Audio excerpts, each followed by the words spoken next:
Hello, everyone, and welcome to our 30th Stately Office Hours. You can see we're a bit of a reduced team this week. Just there's a lot going on, isn't there?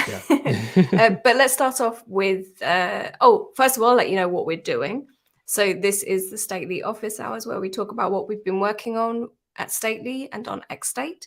We answer your questions. So if you have any questions, you can feel free to ask us either on Twitter. You can ask us in the YouTube comments. We get those comments and we can put them live on the screen. So that's pretty cool. Or you can talk to us in our Discord channel. It's called Office Hours, the Discord channel, and the URL for our Discord is discord.gg/xstate. So, team intros. My name is Laura, and I do developer and designer relations for Stately. David? Yeah, my name is David. I'm the creator of XState, founder of Stately. Nothing clever today. By the way, our team didn't mostly quit. They're just not here today. Just want to say that. Yeah, they're not making room for new teammates. They're waiting for new teammates. Exactly. And Matthias Anderist, who are you? Hi, I'm Matheus. I have been called today by Alex Ridon a wholesome dev, so I'm rolling with that. That's nice. I'm a wholesome dev. You are wholesome. I'd agree with that. So why don't we kick off by, everyone loves demos. Why don't we kick off with some demos of what we've been working on this week, David? Sure. In Matt's absence, I'll be the demo person today.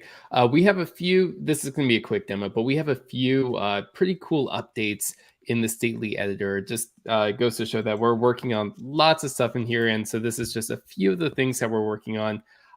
You might have noticed, first of all, that the events look a little bit different. They're smaller, we've had the colors adjusted. These are just some small design updates to bring the design to be more coherent and also to give a little bit more playing room and space to all the state nodes. And another thing you might have noticed if you've played around with the editor lately is we now have snap lines. Currently, entities such as the state nodes and the events snap to the center of each of the elements, which makes it really nice to have those center lines so that you don't have all these wavy lines, which, by the way, is something that is going to be fixed in the future as well. And so the snapping is pretty nice for allowing you to have just pretty nice designs. And of course, there is auto layout if you want to do that too, and that is something that we're going to be improving as well. Let us know what you think of these center lines. If you want to snap to more areas than just the center of the nodes and the edges, it's actually pretty fun to play with. And it makes it really a lot easier now to create pretty decent looking designs in the Stately editor.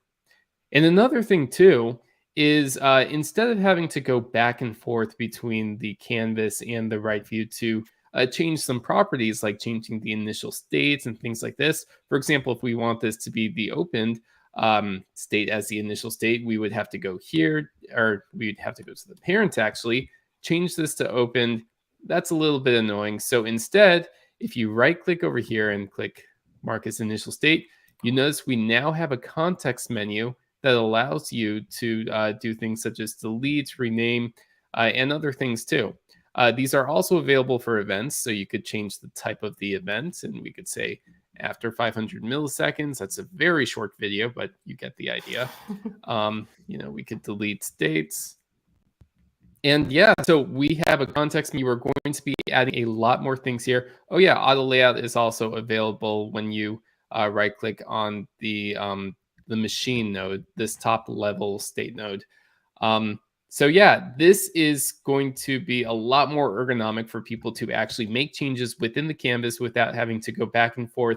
And this is especially important when you're using the VS Code extension, because it gets a little bit crowded when you have to have this side panel as well as the canvas, as well as your code. So we're just being, again, a little bit more ergonomic and space efficient by introducing this context menu, and lots more features are going to be added soon to these. Just find it to be a really easy way to allow you to do extra things to your machines.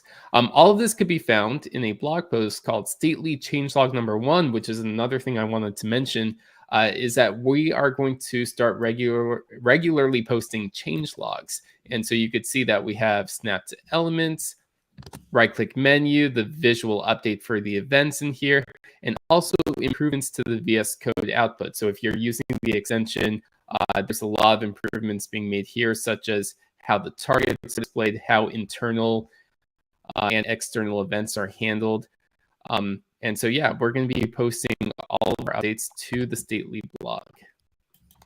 And elsewhere. We're going to Yes. try and do much better at updating everyone on all the cool things that we're releasing, because there is a lot of stuff being produced.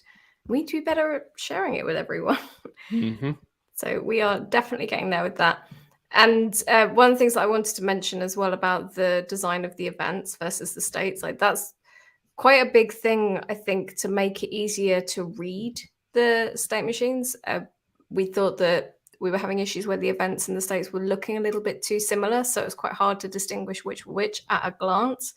And that's one of the reasons why we've changed it to look different. Right. To that. And like I mentioned, one of the things that's also coming next, because it could feel a little bit too visually busy with the bendy lines. But yeah, we are going to make these more straight and improve the algorithm for doing this. And in fact, this probably deserves a blog post. I feel like I'm soft committing to writing a blog post on the air right now, but there are some really interesting algorithms for actually choosing the best line to draw, or, objectively the best line. And yeah, I've been working on this for a couple of weeks, and it's actually really, really interesting. So, but for now, you could just use center snapping and get it to look pretty good. So, yeah, I think it looks good. It's much more easy to read, easy to get it laid out nicely for showing off to your coworkers. Exactly. So this week, one of the big things that we wanted to talk about is the fact that we are hiring. And I know that we mentioned this last week, and actually I should have got the URL. I will get the URL up for the careers page.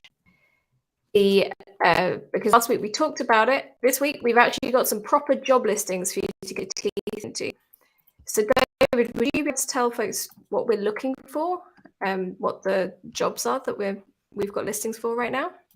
Sure. So being at such an early stage startup, everyone here wears many hats. And so everyone, it's not that you're expected to wear many hats. It's just something that naturally, happens when you have a team that's this small. And honestly, I love our small team, and we definitely want to keep that small team feel, even as we grow a little bit. But we have so many projects to do that, we definitely need a little bit more help. So the 4 roles that we're hiring for are front-end engineer, back-end engineer. And again, these things can bleed into each other. Front-end might be doing some back-end things, back-end does front-end things, and also both of them might be doing some open source things, which sort of live in both the front-end and back-end. Mateusz is pretty much the lead on that front.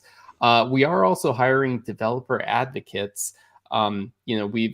We're all advocates in a way. We do the office hours, we write blog posts, we talk at conferences, but we would love to have people more dedicated to the actual developer advocacy role. And also we're hiring product designers. And so this is going to be important, not just for, making our products or our tools such as the registry and the editor and everything else look pretty. We think design goes a lot further than that. And we're looking for product designers to actually help us break the barriers between development and design, and think of creative, innovative ideas for how we could use these tools to really make the entire software development team a cohesive unit instead of throwing things over the wall. We've been talking about this a lot, and so now we want a designer to actually help us make that happen. So if you are a designer who is wanting to get away from that throwing it over the wall situation, which I, with my design experience, know that it is the worst, and a lot of us aspire to a better relationship where we can work more closely and collaboratively with engineers, particularly if you have some understanding of development, then that's really helpful as well, in order to be able to have that really great relationship where you can have really useful, meaningful discussions with engineers. That's the kind of situation we're looking for. So I think it could be a really great job for a designer who wants to do more than just create pictures of software, who actually want to help create and build and work on the interaction. Right. So if you're the design developer or designer, whatever you want to call yourself, then please apply. Horrible names. I know. So the URL is, I'm sorry, we should have got a short URL for this. It is a horrible long one. And so what I will do is I will post it in the description of the video on YouTube. I will make sure that it's posted in all the channels that we're broadcasting on. So you can click on this URL rather than me having to read out that really long string. So we had a lot of questions. One of the things that we know about job descriptions is that they can often fall very short in answering the questions that you have about a place and what it is like to work there. And while we've done our best to make them useful, we knew that people would have questions. And I've offered, if people want to ask me questions via DM as well, I am here and available for it. I'm Laura Kalbag on Twitter. You'll have to work out how to spell it, but you can always DM me and I will answer you very honestly about what it's like working at Stately. But we thought that we'd answer some of those questions here as well, so that everyone gets the answers to them. And where possible, we'll also integrate these into the job descriptions so that everyone is getting the benefit of this knowledge. So we asked people, what do you want to know about working at Stately? So David, could you answer the question of what are some of the exciting projects you have around the corner? What will people be working on if they work with us at Stately?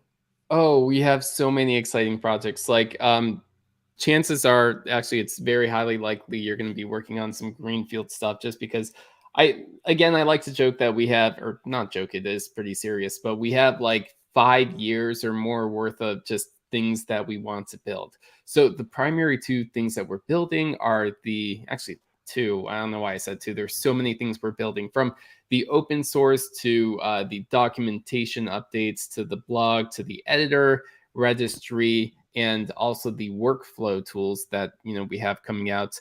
These are some of our immediate projects. So projects in the future are going to include even more visualization, simulation testing, analytics, and things like that, and also integrating with a lot of third-party APIs, and that becomes part of the workflow aspect too. So there's a lot of really exciting projects, and even though there's like a wide variety of projects which are all related, each of these projects are actually pretty deep as well. For example, the editor, we have so many features that we want to build, and same for pretty much everything else that we want to do. Yes, there's a lot. Yes. But that also means there'll be a lot of variety as well. You won't be working on one boring project forever. You'll not be working on any boring projects. You'll get to work on a huge variety of things. We have some questions coming up in the comments. I'm keeping an eye on them. Quickly to Prince Rajroy, are these remote? Yes, these jobs are remote. We are remote right now. I have never met David or Matish in person yet, partly because of the pandemic. Been getting in the way of that. But yeah, we're remote. And we do a pretty good job of working within that. Horacio asks, what type of work are you planning for this product designer role?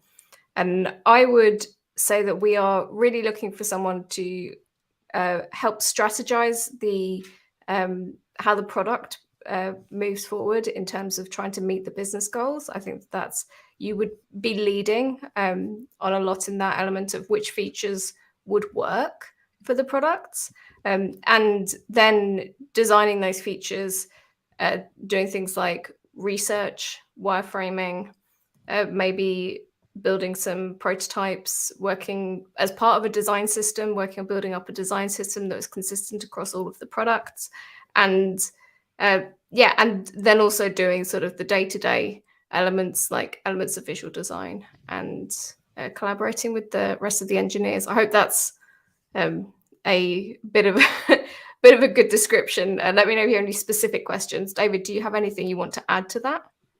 You're going to be working with tools that you're comfortable with, just because this is going to be an established product designer role. The designs we have so far were done, by the way, by Tonic, which is an awesome design firm in Poland. And so they really helped us out a lot and got us, started, down the right path. But now we need someone, devoted to actually doing products. So again, use the tools for mockups, designs that you like to do. We're going to be collaborating closely and just, again, like Laura said, making sure that these designs fit the business needs, and also that like these are things that users are going to actually want to use. Yeah, that's a big bit I missed out. Great experience design. That is the point. Otherwise, nobody wants to use it. Right. Here, Judicial says, what are the hiring process? David, would you describe that? Sure. I actually made a state machine for this. And if you go to the careers page on Notion, then you're going to see this hiring process in each one of the job descriptions. So first you have the application submission, and, when it's received, then we go to application screening, which, we're slowly starting right now. We've gotten a lot of really enthusiastic submissions. And so there's just a ton of things that we have to sort through in our inboxes, because the team@stately.ai goes to me and Laura and a whole bunch of other people. So we have to just screen those applications, and then we schedule a call. And so with that call, it's an initial conversation. So we're basically chatting, and the purpose of this conversation is to determine, is a job a good fit for you? Are you a good fit for us? And sort of lay down expectations of what it's like to work here, what you're expected to be working on, and basically what the roadmap looks like, both short-term and long-term. And so if everything goes well, we schedule another call to have a follow-up conversation, perhaps with other people on the team, just talking about your skills and experience, and just the hiring, just what more in detail about like what working at Stately looks like. And then after that, we discuss with the team, and then we make a final decision. There is no rejected state here, just because I wanted to keep this simple, but this is the general state machine. Yeah, and we will let people know if their application wasn't successful this time around. Right. Importantly, we're not ghosting anyone. Right. Horacio said, for the ones interested, check out all the Keyframers videos to get prepared for the technical interview. There is no technical interview. It's important to point that out. Correct. Yeah. And actually, that's an important note too. I've suffered through a lot of technical interviews and whiteboards, especially working at Microsoft. And so we believe that, if your work is apparent, like if it's obvious that you do know how to develop and you are being honest about the skills that you say that like it's going to be apparent on your GitHub or GitLab or just somewhere else, then there's really no need for, that coding interview. Yeah, we're not interested in humiliating people on the spot. Exactly. Or making them do work up front. Like that's not what we're into. We've got a few more questions that folks asked me, and so I thought we would answer more of them here. We've got, when was the company founded, and how are you financially sustainable? Oh, that's a good question. And we have answered this in previous office hours, by the way, but there's no search function on YouTube for conversations. So we officially started, last April, but we got the team together in May and June. And so that's when we hit the ground running last year. So we're actually it's almost the end of March. Okay. So we're almost a year old right now, which is very, very strange to think about. Anyways, we are seed funded from some, a couple of awesome investors, and that is how we are financially sustainable right now. And so in the future, we're going to be building out tools and services that are both free and open source, and also ones that that suit the needs of companies and enterprises. So that's that's a very short summary of our long 5-10 year goal. That's great. Horacio asks, is there any trial period? And Hudicial says, if there is, how long? That is a very good question, and it's something that I'll talk about with the team, and we could consider if there is interest in like a trial period, maybe doing some contract work for us, and maybe adding a small feature. I think that might be a good idea, especially in lieu of a technical interview. And of course, these would be things that are paid. We don't want anyone to do free work for us. No, and we'll always be open and honest about what you're being paid to do and for how long you're being paid to do it for as well. Like, we're a very open organization here. I would say that for sure. How many are you? Like, we're 7 at the moment, aren't we? Yeah. Yes. 1, 2, 3, and 4 who are absent today. But yeah, okay. so that's how many we are right now. We are looking at the moment at 4 new roles. So that is quite a jump in size, I guess, for quite a small team. But we're staying reasonably small. We're trying to hire the right people for the gaps that we have. We're not growing too rapidly. It's going to be very manageable. Yeah, and to be transparent, like our biggest goal, like for the last year, almost a year, was we wanted to release some big things such as the registry, the editor, the visualizer, the blog, all of these things. And so that meant that everyone on the team had to wear many hats. So now that we've done that and we're in this beta period where we are talking to companies, evaluating business needs and things like that, members of the team are moving to more specialized roles such as advocacy, open source, things like that. So that's why now is the time to actually not wear as many hats as we've been wearing and slow down a bit and actually hire people to help fill the gaps. Yeah, I have a cupboard full of hats here. Oh yeah. I'd like to wear some of them less often. So this is a good point for this question that we had. Suppose I decide to apply even if I think I'm a touch underqualified just now. If I don't get it, what are some skills and areas of focus I can work on to be a top candidate next time? That's a really great question. So right now we aren't exactly hiring, juniors, but in the future, I think that there is a good possibility that we will be. So it's still great to talk to us and get a feel for the company and what to expect. And at the same time, we this is something that we have to do, like what you should know when working at Stately, like what skills you're expected to have, and what it actually looks like to work with the rest of the team. So yeah, this is a good note to self to just make a blog post or something about this. Yeah, we should definitely do that. That's a good idea. What is team collaboration like? So I want to say most of our collaboration is async. So through GitHub, through Discord, through Notion. We do have times where we do intersect. In fact, we have something called Stately Hour, which is at 9 a.m. Eastern Time. And that's a good hour because it intersects with the beginning of my day and the end of everyone in Europe's day.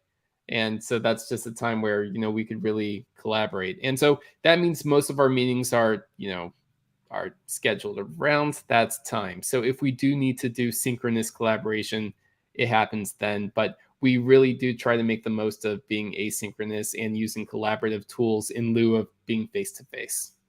Yeah, when we need a call, when it will be quicker to use a meeting, we have a meeting.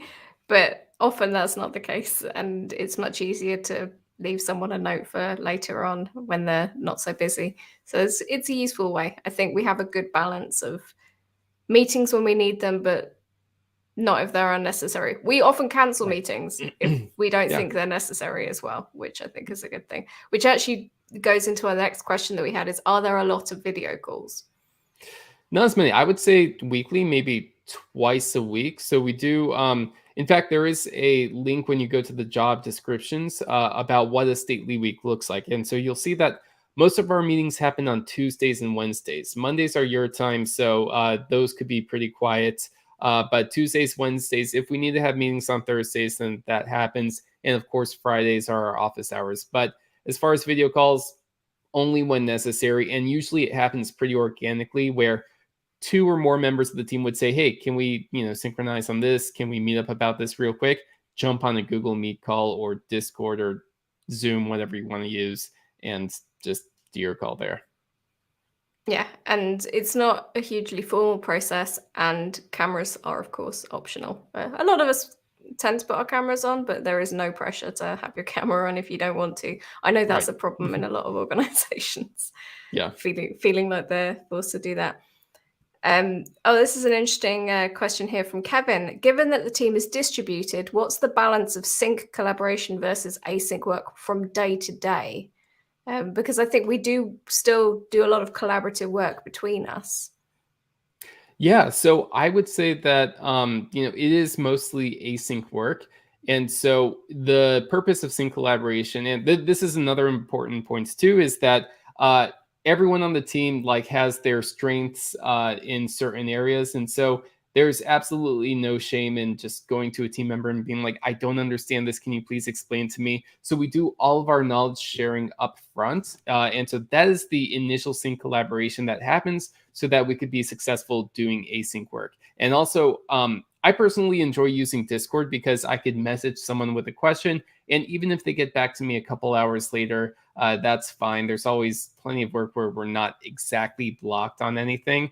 But yeah, I would say about 70% async and 30% sync. Those are rough estimates. Yeah, I do a lot of those, asking engineers and other members of the team, what is this and how does it work? And all do, everyone is yeah. always very friendly and helpful. And that's one of the nice things that we have about the culture is we know that nobody can be an expert in everything. And the best thing we can do is learn from each other.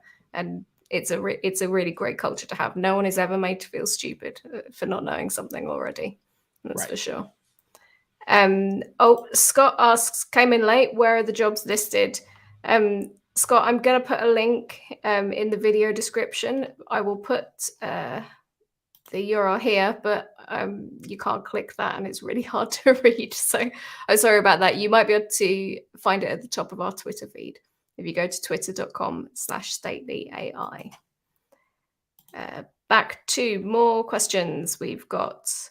What is the definition of a senior developer to you at Stately? And so how many years experience are we looking for? And I think this is probably quite similar years of experience wise across all of the roles that we've got at the moment.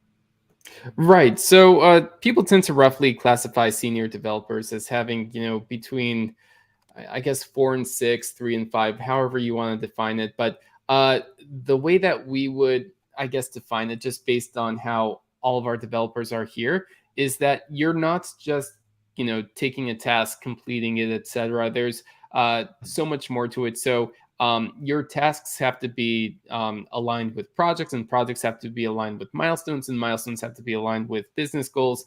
And so as a senior developer, you're thinking about all of that. You're not thinking, okay, what do I have to code next? You're thinking, how is this going to make an impact? And so that means there's a leadership aspect to it too. If you're working with another developer, then you're organizing issues and making sure the right things are getting done and that things are getting done right.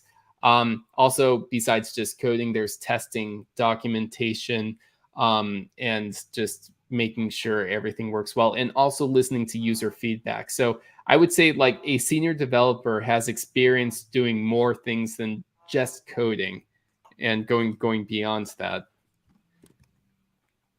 Yeah, I think that's a good response. And I think the equivalent for design and advocacy as well, it's the idea that you can be autonomous in your work and ensuring that it aligns with the rest of the goals of the company, but that you are able to just get on with things and make sure that nothing's getting away from you, that nothing's like falling by the wayside while you're working, that everything is being handled.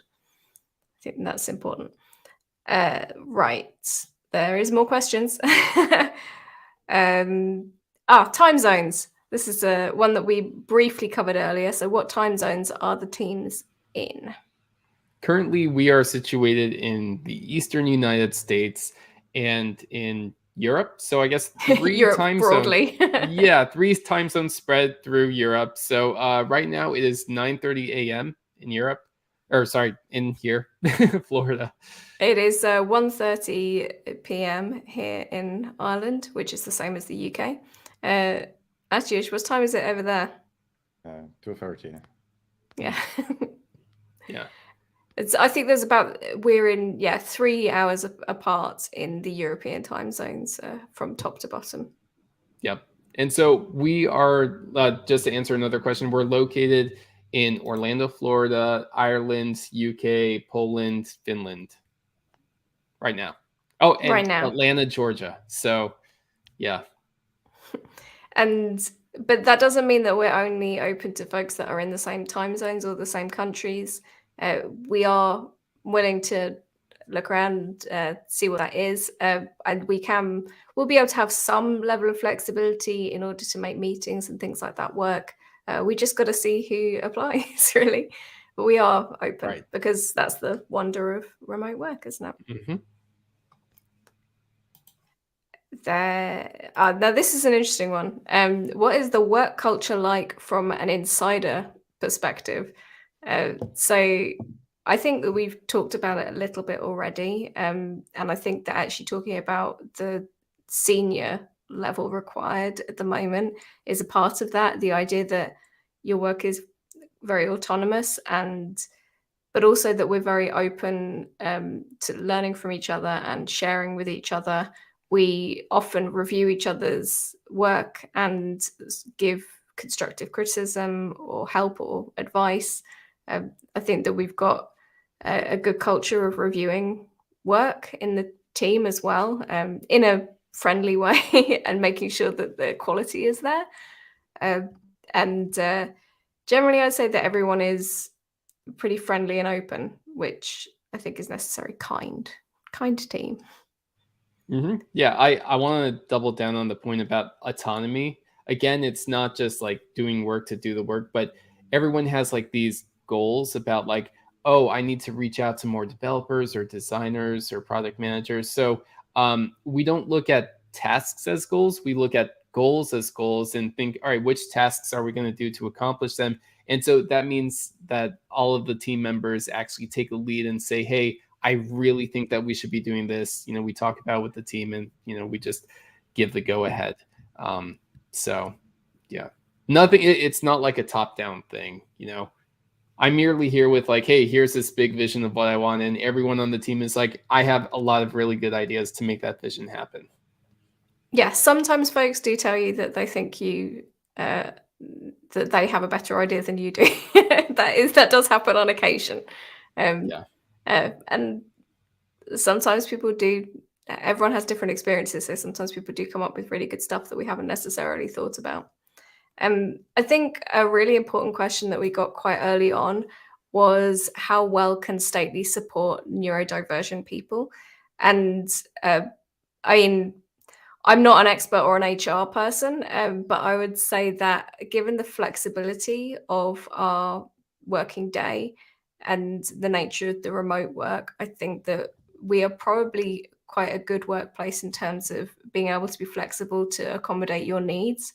And we would make sure that any team member that we have on board, we would ask them if they have any needs that affect their work and that would make their lives easier working with us. And we would try to accommodate those as much as we could.